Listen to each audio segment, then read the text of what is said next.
Rich dad poor dad अध्याय 1। Robert Kiyosaki के अनुसार मेरे दो डैडी थे, एक अमीर और दूसरा गरीब। एक बहुत पढ़े लिखे और समझदार थे। वे पीएचडी थे और उन्होंने अपने 4 साल के अंडर ग्रेजुएशन का कार्य को सिर्फ 2 साल से भी कम समय में कर लिया। इसके बाद वे आगे पढ़ने के लिए Stanford university, university of Chicago और नॉर्थन वेस्टर्न यूनिवर्सिटी गए। यह सब उन्होंने पूरी तरह स्कॉलरशिप के सहारे किया। मेरे दूसरे डैडी 8वीं से भी आगे नहीं पढ़े थे। दोनों ही अपने करियर में सफल थे। दोनों ने अपनी ज़िंदगी भर कड़ी मेहनत की। दोनों ने ही काफ़ी पैसा कमाया, परंतु उनमें से एक पूरी ज़िंदगी पैसे के लिए परेशान होता रहा और दूसरा हवाई के सबसे अमीर व्यक्तियों में एक बन गया। एक के मरने पर उसके परिवार, चर्च और ज़रूरतमंदों के लिए करोड़ों की दौलत मिली। दूसरा अपने पीछे कर्ज छोड़ गया था। दोनों ही अपने करियर में सफल थे। दोनों ही अपनी जिंदगी भर कड़ी मेहनत कर रहे थे। दोनों ने ही काफी पैसा कमाया था, परंतु उनमें से एक पूरी जिंदगी पैसे के लिए परेशान होता रहा और दूसरा हवाई के सबसे अमीर व्यक्तियों में से एक बन गया था। एक के मरने पर उसके परिवार, चर्च और जरूरतमंदों को करोड़ों की दौलत मिली और दूसरा अपने पीछे काफी सारा कर्ज छोड़ गया था। मेरे दोनों डैडी इरादे के पक्के, चमत्कारी, प्रभावशाली थे। दोनों ने मुझे सलाह दी, परंतु उनकी सलाह एक सी नहीं थी। दोनों ही शिक्षा पर बहुत जोर देते थे, परंतु इनके द्वारा सुझाए गए पढ़ाई के विषय अलग-अलग थे। अगर मेरे पास केवल एक डैडी होते, तो मैं या तो उनकी सलाह मान लेता या फिर उसे ठुकरा देता। क्योंकि सलाह देने वाले दो थे, इसलिए मेरे पास विरोधाभास विचार होते थे। एक अमीर और दूसरा गरीब आदमी थे। किसी भी एक विचार को सीधे मान लेना या न मानने के बजाय उसकी सलाहों पर काफी सोच विचार करता था, उनकी तुलना करता था और फिर खुद के लिए फैसला किया करता था। समस्या ये कि अमीर डैडी अभी अमीर नहीं थे और गरीब डैडी अभी गरीब नहीं थे। दोनों ही अपने करियर को शुरू कर रहे थे और दोनों ही दौलत का परिवार के लिए मेहनत कर रहे थे, परंतु पैसे के बारे में दोनों के विचार और नजरिया एकदम अलग थे। उदाहरण के तौर पर एक डैडी कहते थे, पैसा का मोह ही सभी बुराइयों की जड़ है, जबकि दूसरे डैडी कहा करते थे, पैसे की कमी से ही सभी बुराइयों की जड़ है। जब मैं छोटा था तो मुझे दोनों डैडियों से अलग अलग सलाह से दिक्कत होती थी। एक अच्छा बच्चा होने के नाते मैं दोनों की बातें सुनना चाहता था। परेशानी यह थी कि दोनों एक सी बातें नहीं करते थे। उनके विचार में जमीन आसमान का फर्क था, खासकर पैसे के मामले में। मैं काफी लंबे समय तक यह सोचा करता था कि उनमें से किससे क्या कहा और क्यों कहा, इसका क्या परिणाम होगा। मेरा बहुत सा समय सोच विचार में ही गुजर जाता था। मैं खुद के बारे में इस तरह के सवाल पूछा करता था, उन्होंने ऐसा क्यों कहा, और फिर दूसरे डैडी की कही हुई बातों के बारे में भी इसी तरह से सवाल पूछा करता था। काश मैं ये बोल सकता, हाँ, वो बिल्कुल सही है, मैं उनकी बातों से पूरी तरह सहमत हूँ। यह कहकर मैं सीधे उनकी बातों को ठुकरा सकता। बुड्ढे को यह नहीं पता कि वह क्या कर रहा है, क्योंकि दोनों ही मेरे को प्यारे थे, इसलिए मैं खुद के लिए सोचने पर मजबूर होना पड़ता। इस तरह सोचने की मेरी आदत बन गई, जो आगे चलकर मेरे लिए काफी फायदेमंद साबित हुई। अगर मैं एक तरह से सोच पाता, तो यह मेरे लिए इतना फायदेमंद नहीं होता। दौलत का विषय स्कूल में नहीं बल्कि घर पर पढ़ाया जाता है। शायद इसीलिए अमीर लोग और ज्यादा अमीर होते जाते हैं, जबकि गरीब और ज्यादा गरीब होते जाते हैं और मध्यम वर्ग कर्ज में डूबता रहा। हम में से ज्यादातर लोग पैसों के बारे में अपने माता पिता से सीखते हैं। कोई गरीब पिता अपने बच्चे को पैसे के बारे में क्या सिखा सकता है? वह सिर्फ इतना ही कह सकता है, स्कूल जाओ, मेहनत से पढ़ो। हो सकता है कि वह बच्चा अच्छे नंबर से कॉलेज की पढ़ाई पूरी कर ले, फिर भी पैसे के मामले में उसकी मानसिकता और उनका सोच विचार का ढंग एक गरीब आदमी जैसा ही बना रहेगा। यह सब उसने तब सीखा था जब वह एक छोटा बच्चा था। धन का विषय स्कूलों में नहीं पढ़ाया जाता। स्कूलों में शैक्षणिक, व्यवहारिक निपुणताओं पर जोर दिया जाता है, न कि धन संबंधी निपुणताओं पर। इससे ये साफ हो जाता है कि जिन स्मार्ट बैंकर्स, डॉक्टर्स, अकाउंटेंट के स्कूल में अच्छे नंबर आते हैं, वे जिंदगी भर पैसे के लिए संघर्ष क्यों करते हैं। हमारे देश पर भारी कर्ज लादा हुआ है, वह काफी हद तक उन उच्च शिक्षित राजनेताओं और सरकारी अधिकारियों के कारण है, जो आर्थिक नीति बनाते हैं। और मजे की बात यह है कि वे धन के बारे में बहुत कम जानते हैं। मैं अक्सर नई सदी में आने वाली समस्याओं के बारे में सोचता हूँ। तब क्या होगा जब हमारे पास ऐसे करोड़ों लोग होंगे जिन्हें आर्थिक और चिकित्सीय मदद की जरूरत होगी। धन संबंधी मदद के लिए या तो वे अपने परिवार या फिर सरकार पर निर्भर होंगे। क्या होगा जब मेडिकेयर, सोशल सिक्योरिटी के पास पैसा खत्म हो जाएगा। किस तरह कोई देश तरक्की कर पाएगा। अगर पैसे के बारे में पढ़ाई की जिम्मेदारी माता पिता के ऊपर छोड़ दी जाए, जिनमें से ज़्यादातर गरीब हैं या गरीब ही हो गए। क्योंकि मेरे पास दो प्रभावशाली डैडी थे, इसलिए मैंने दोनों से ही सीखा। मुझे दोनों की सलाह पर सोचना पड़ता था। इस तरह से सोचते सोचते यह जान लिया, किसी व्यक्ति के विचार की जिंदगी पर काफ़ी ज़बरदस्त प्रभाव डालते हैं। उदाहरण के तौर पर एक डैडी को यह कहने की आदत थी, मैं नहीं खरीद सकता। दूसरे डैडी इन शब्दों के इस्तेमाल से चिढ़ते थे। वे जोर देकर कहा करते कि मुझे इसके बजाय यह कहना चाहिए, मैं इसे कैसे खरीद सकता हूँ। पहला वाक्य नकारात्मक और दूसरा वाक्य प्रश्नवाचक। एक में बात खत्म हो जाती है और दूसरे में आप सोचने के लिए मजबूर हो जाते हैं। मेरे जल्द ही अमीर बनने वाले डैडी ने मुझे समझाया कि जब हम यह कहते हैं मैं नहीं खरीद सकता, तो हमारा दिमाग काम करना बंद कर देता है। इसके बजाय हम यह सवाल पूछते हैं, मैं यह कैसे कर सकता हूँ, तो हमारा दिमाग काम करने लगता है। उनका मतलब यह नहीं था आपका जिस चीज़ पर दिल आ जाए उसे ही खरीद लें। वे लगभग दीवानगी की हद तक अपने दिमाग की कसरत करवाना चाहते थे, क्योंकि उनके ख्याल से दिमाग दुनिया का सबसे ताकतवर कंप्यूटर है। मेरा दिमाग हर रोज तेज होता जाता है, क्योंकि मैं इसकी कसरत करता रहता हूँ। ये जितना तेज हो जाता है, मैं इसकी मदद से उतना ही ज़्यादा पैसा कमा सकता हूँ। उनका ये मानना था कि मैं इसे नहीं खरीद सकता, यह कहना दिमागी आलस की पहचान है।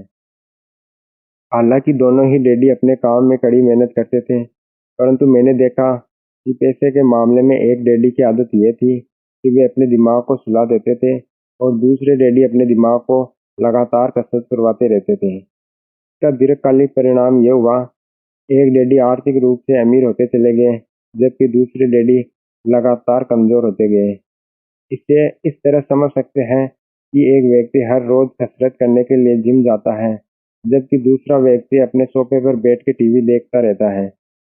शरीर की सही कसरत से आप ज़्यादा तंदुरुस्त हो सकते हैं और दिमाग की सही कसरत से आप ज़्यादा अमीर हो सकते हैं। आलस्य से स्वास्थ्य और दोनों का ही नुकसान होता है। मेरे दोनों डैडियों के विचार मेरे दोनों डैडियों की विचारधाराओं में जमीन आसमान का अंतर था। एक डैडी की सोच थी कि अमीरों को ज़्यादा टैक्स देना चाहिए ताकि बेचारे गरीबों को फायदा मिल सके, जबकि दूसरे डैडी कहते थे टैक्स उन लोगों को सजा देता है जो उत्पादन करते हैं और उन लोगों को इनाम देता है जो इससे उत्पादन नहीं करते। एक डैडी सिखाते थे मेहनत से पढ़ो ताकि तुम्हें अच्छी कंपनी में नौकरी मिल जाए, जबकि दूसरे डैडी ये सिखाते कि मेहनत से पढ़ो ताकि तुम्हें किसी अच्छी कंपनी को खरीदने का मौका मिल जाए। एक डैडी ये कहते थे मैं इसलिए अमीर नहीं हूँ क्योंकि मुझे बाल बच्चों को पालना पड़ता है, और दूसरे डैडी कहते थे मुझे इसलिए अमीर बनना है क्योंकि मुझे बाल बच्चों को पालना है। एक डैडी डिनर की टेबल पर पैसे और बिजनेस के बारे में बात करने के लिए हमेशा प्रोत्साहित करते थे, जबकि दूसरे डैडी भोजन करते समय पैसों की बातें करने के लिए मना करते थे। एक का कहना था जहाँ पैसों का सवाल हो सुरक्षित कदम उठाओ, खतरा मत उठाओ। दूसरे का कहना था खतरों का सामना करना सीखो। एक का मानना था हमारा घर ही हमारा सबसे बड़ा निवेश और हमारी सबसे बड़ी संपत्ति है। दूसरे का मानना था मेरा घर मेरा दायित्व है, और अगर आपके नज़र में आपका सबसे बड़ा निवेश है तो आप गलत हैं। दोनों ही डैडी अपने बिल समय पे चुकाते थे, परंतु उनमें से एक सबसे पहले अपने बिल चुकाता था, जबकि दूसरा सबसे आखिर में। एक डैडी का मानना था कंपनी या सरकार को आपका ध्यान रखना चाहिए, और आपकी ज़रूरतों को पूरा करना चाहिए। वे हमेशा तनख्वाह में बढ़ोतरी, रिटायरमेंट योजनाओं, मेडिकल लाभ, बीमारी की छुट्टियों के दिन और बाकी सुविधाओं के बारे में चिंतित रहते थे। वे दोनों चाचाओं से बहुत प्रभावित थे, जो सेना में चले गए थे, और 20 साल की सक्रिय जीवन के बाद उन्होंने अपने रिटायरमेंट और जीवन भर के आराम का इंतजार कर लिया था। वे मेडिकल के लाभ के विचारों में पसंद करते थे और सेना द्वारा अपने रिटायर कर्मचारियों को दी जा रही सुविधाओं की काफ़ी तारीफ करते थे। उन्होंने विश्वविद्यालय का टेन्योर सिस्टम काफ़ी पसंद था। कई बार नौकरी से आजीवन मिल रही सुरक्षा और नौकरी के लाभ नौकरी से ज़्यादा महत्वपूर्ण हो जाते हैं। वे अक्सर ये कहते थे, मैंने सरकार के लिए बहुत मेहनत से काम किया है और इसके बदले में मुझे ये लाभ मिलने चाहिए। दूसरे डैडी पूरी तरह से आर्थिक स्वावलंबन में विश्वास करते थे। वे सुविधाभोगी मानसिकता के विरोधी थे। वे ये मानते थे, इस तरह की मानसिकता लोगों को कमजोर और आर्थिक रूप से जरूरतमंद बना देती है। उनका दृढ़ विश्वास था कि आदमी को आर्थिक रूप से सक्षम होना चाहिए। एक डैडी कुछ डॉलर बचाने के लिए परेशान रहे, दूसरे डैडी एक के बाद एक निवेश करते रहे। एक डैडी ने मुझे बताया कि अच्छी नौकरी तलाशने के लिए अच्छा सा बायोडाटा कैसे लिखा जाए, और दूसरे डैडी ने मुझे ये सिखाया कि कैसे एक मजबूत व्यवसाय और वित्तीय योजना लिखी जाए, जिसे मैं नौकरी दे सकूं। दो प्रभावशाली डैडियों के साथ रहने के कारण मुझे यह विश्लेषण करने का मौका मिला था, उनके विचारों को उनके जीवन में कितना प्रभाव हो रहा है। मैंने यह पाया कि दरअसल लोग अपने विचारों से ही अपने जीवन की दिशा देते हैं। उदाहरण के तौर पर मेरे गरीब डैडी हमेशा कहा करते थे, मैं कभी अमीर नहीं बन पाऊंगा, और उनकी यह भविष्यवाणी सही साबित हुई। दूसरी तरफ मेरे अमीर डैडी हमेशा खुद को अमीर समझते थे। वे इस तरह की बातें करते थे, मैं अमीर हूँ और अमीर लोग ऐसा नहीं करते हैं। एक बड़े आर्थिक झटके के बाद जब वे दिवालियापन की कगार पे थे, तब भी वे खुद को अमीर और अमीर आदमी ही कहते थे। वे अपने समर्थन में यह कहते थे, गरीब होना और पैसा न होने में काफ़ी फर्क है। पैसा पास में न होना अस्थायी होता है, जबकि गरीबी स्थायी होती है। मेरे गरीब डैडी यह भी कहते थे, मेरी पैसे की कोई रुचि नहीं है या पैसा महत्वपूर्ण नहीं है। और अमीर डैडी हमेशा कहते थे, पैसे में बहुत ताकत। हो सकता है कि हमारे विचारों की ताकत को कभी मापा न जा सके या फिर उन्हें पूरी तरह से समझा ना जा सके। फिर भी बचपन में ही यह समझ गया था कि हमें अपने विचारों पर ध्यान देना चाहिए और अपनी अभिव्यक्ति पर भी। मैंने देखा कि गरीब डैडी इसलिए गरीब नहीं थे कि वे कम कमाते थे, वे इसलिए गरीब थे क्योंकि उनके विचार और काम गरीब की तरह थे। दो डैडी होने के कारण बचपन में ही इस बारे में बहुत सावधान होता चला गया कि मैं किस तरह की विचारधारा अपनाऊं, मैं किसकी बात मानूं, मैं अपने अमीर डैडी या अपने गरीब डैडी की। हालांकि दोनों ही शिक्षा और ज्ञान को बहुत महत्वपूर्ण मानते थे, परंतु क्या सीखा जाए इसके बारे में दोनों की राय अलग अलग थी। एक चाहते थे कि मैं पढ़ाई में कड़ी मेहनत करूं, डिग्री लूं और पैसा कमाने के लिए अच्छी नौकरी ढूंढूं। वे चाहते थे कि मैं एक पेशेवर अधिकारी, वकील या अकाउंटेंट बन जाऊं या एमबीए कर लूं। दूसरे डैडी मुझे प्रोत्साहित करते थे कि मैं अमीर बनने के रहस्य सीख लूं, यह समझ लूं कि पैसे किस तरह से काम करता है, ये जान लूं कि इसे अपने लिए कैसे काम में लिया जाता है। मैं पैसे के लिए काम नहीं करता, इन शब्दों के बारे में वे बार बार दोहराते थे। पैसा मेरे लिए काम करता है। 9 वर्ष की उम्र में मैंने यह फैसला कर लिया कि पैसे के बारे में मैं अपने अमीर डैडी की बात मानूंगा, और यह फैसला करने का मतलब था कि अपने गरीब डैडी की बातों को ध्यान न देना। हालांकि उनके पास कॉलेज की बहुत सी डिग्रियां थी जो मेरे अमीर डैडी के पास नहीं थे। रॉबर्ट फ्रॉस्ट का सबक। रॉबर्ट फ्रॉस्ट मेरी पसंदीदा कवि थे। हालांकि मुझे उनकी बहुत सी कविताएं बहुत पसंद थी, परंतु हर रोड नोट टेकन मुझे सबसे ज़्यादा पसंद है। मैं इसकी शिक्षा का इस्तेमाल हर रोज करता हूँ। द रोड नोट टेकन, वह राह जिसे चुना नहीं गया। पीले जंगल में दो राहें बटती थी और अफसोस कि मुझे एक को चुनना था, और मैं अकेला पासे खड़ा देर तक यह देखते हुए यह राह कहाँ तक जाती है, जुर्मतों में मुड़ने से पहले। फिर मैंने दूसरी राह चुनी, उतनी ही सुंदर और शानदार और बेहतर भी, क्योंकि यहाँ घास ज़्यादा थी और कम लोग गुजरे थे। हालांकि लोगों के गुजरने से यहाँ भी उतना ही नुकसान हुआ था, और दोनों ही उस सुबह बराबर थी। तकियों पर काला कदम नहीं थे और मैंने पहली को अगले दिन के लिए रख दिया, पर ये जानते हुए कि किस तरह रास्ते निकलते हैं। मुझे शक था कि मैं कभी लौटूंगा। मैं आह भरकर ये कहूँगा, आज से सदियों बाद एक जंगल में दो राह बची थी और मैंने कम चली हुई राह को चुना और इसी बात से सारा फर्क पड़ा। बहुत समय गुजर चुका था, पर मैं अभी भी रॉबर्ट फ्रॉस्ट की कविता का चिंतन करता रहता हूँ। पेशे के बारे में अपने पढ़े लिखे डैडी की सलाह और नजरिए को सुनना मेरा फैसला दुखद था, परंतु यह एक ऐसा फैसला था जिसने मेरी जिंदगी की दिशा तय की थी। एक बार मैंने यह फैसला कर लिया कि मुझे किसकी बात सुननी है, तो इसके बाद मेरे धन संबंधी शिक्षा शुरू हो गई। मेरे अमीर डैडी ने मुझे 30 साल से भी ज्यादा समय तक सिखाया, तब तक जब तक मेरी उम्र 39 साल नहीं हो गई, और इसके बाद उन्होंने सिखाना बंद कर दिया। उन्होंने ये देख लिया कि मैं वह सब सीख चुका हूँ जो वे मेरी मोटी बुद्धि में भरने की कोशिश कर रहे थे। ऐसा एक तरह की ताकत है, परंतु इससे भी बड़ी ताकत है वित्तीय शिक्षा।